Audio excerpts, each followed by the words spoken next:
Most people think that one of the most expensive aspects of traveling is paying for the flights. Did you know it doesn't have to be that way? And do you want to know how you can get ridiculously cheap flights? I thought so. Welcome to day 3 of my money series. Today we're going to talk about how to get cheap flights so you can save extra cash that you can actually use while you're on vacation instead of on those disgusting airplane meals. In this video, I mentioned quite a few websites and tools that you can use to get great flight deals. I will include all of them in the description below so you guys don't have to frantically write them down. And don't forget to subscribe while you're watching.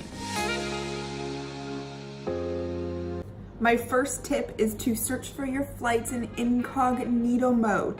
This can also be a private browser. It depends on the browser that you use.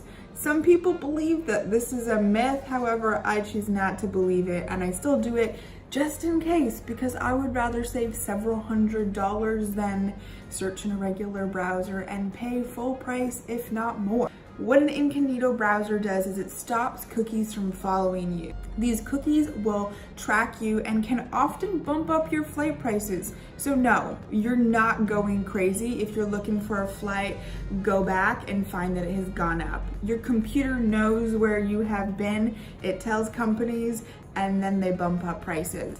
Totally not fair and totally stopping you from getting savings. You need to make sure that you're booking with the right search engine. Search engines will always be slightly more expensive because they take a cut of the flight. They've got to make money too. It makes sense, right? However, you can still get really good deals in search engines and they'll show you a lot more options than you would if you were just searching through the airline itself. I personally use and love Skyscanner. I probably book about 99% of my flights through Skyscanner. I just love their interface. It's super easy to use and they have lots of different searches and options for me to look up prices that I love. Momondo is another option that sometimes have flights that are cheaper than Skyscanner, but typically they're around the same price. It's totally fine to look at multiple search engines. In fact, I encourage you to. You could find even more deals. Don't always just limit yourself to one. I sometimes take a peek at Cheapo Air because it consistently has some of the lowest prices that I see on flights. However, I have made one of my worst travel mistakes multiple times while booking with Cheapo Air.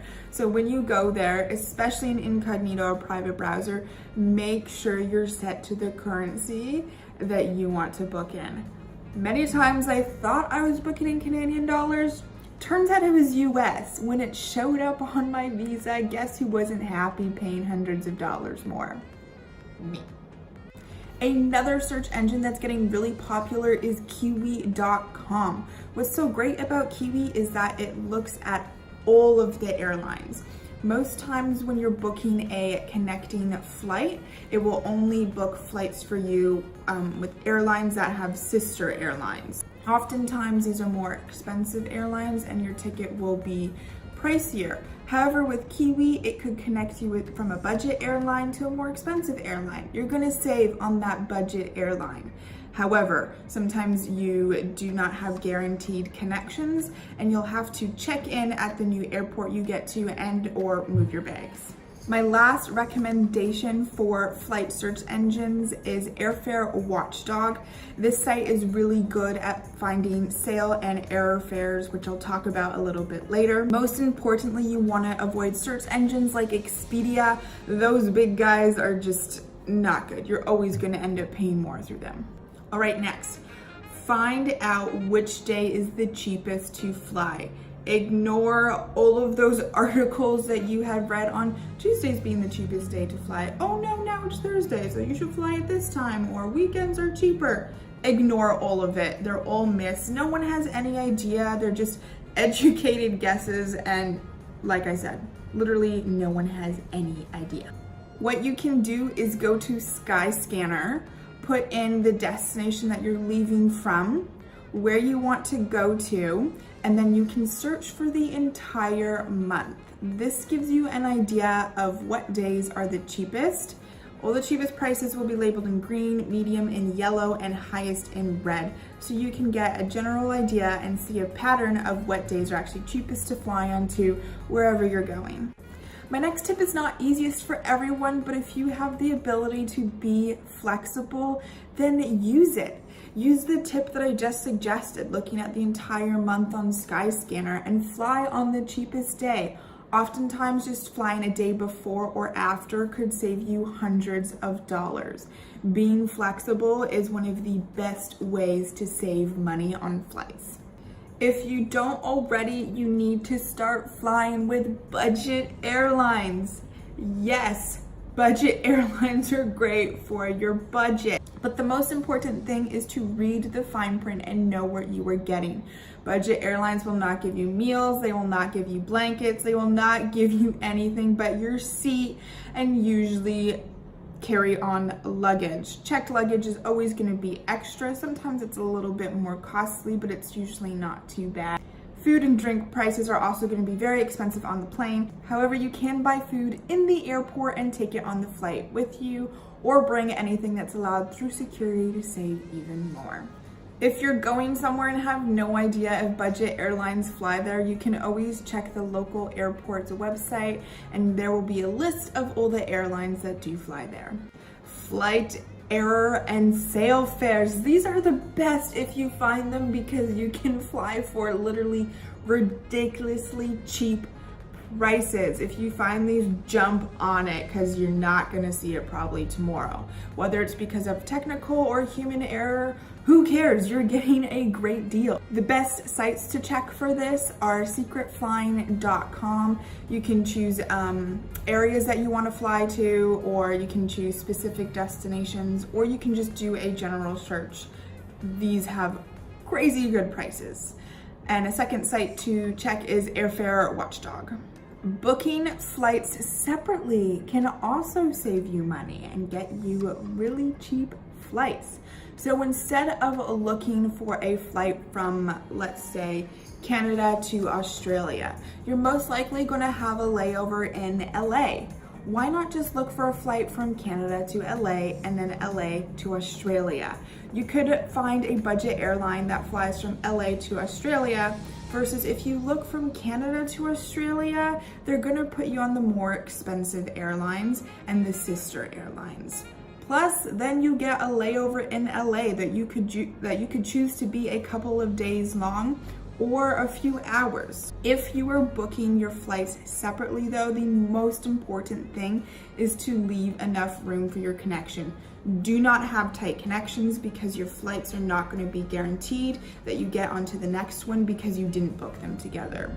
If you don't want to book your flights separately yourself, then take a look at kiwi.com, which I mentioned before, which doesn't always use partner airlines all the way through from destination to destination. They'll find the cheapest airlines, put them together, and then help you get to your destination. A free flight is always the cheapest flight, right? You can get these through travel hacking. Do your research on credit cards. They're different all around the world. Otherwise, I'd be giving you guys suggestions.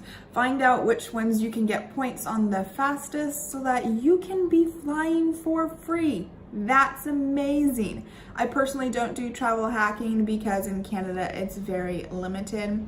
However, if you can use just your regular spending to be getting points for flights, do it. Very often the first year when you get a credit card, they will waive the fee and you get a chunk of bonus points. Depending on how far your flight is and how expensive or cheap it's going to be, you could get a free flight within your first year, maybe even multiple, depending on how much you spend.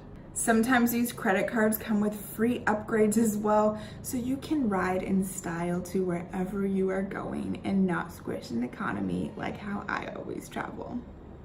If you have no idea where you want to go but want a cheap vacation, then this next tip is perfect for you. Simply just find out where is cheapest to fly.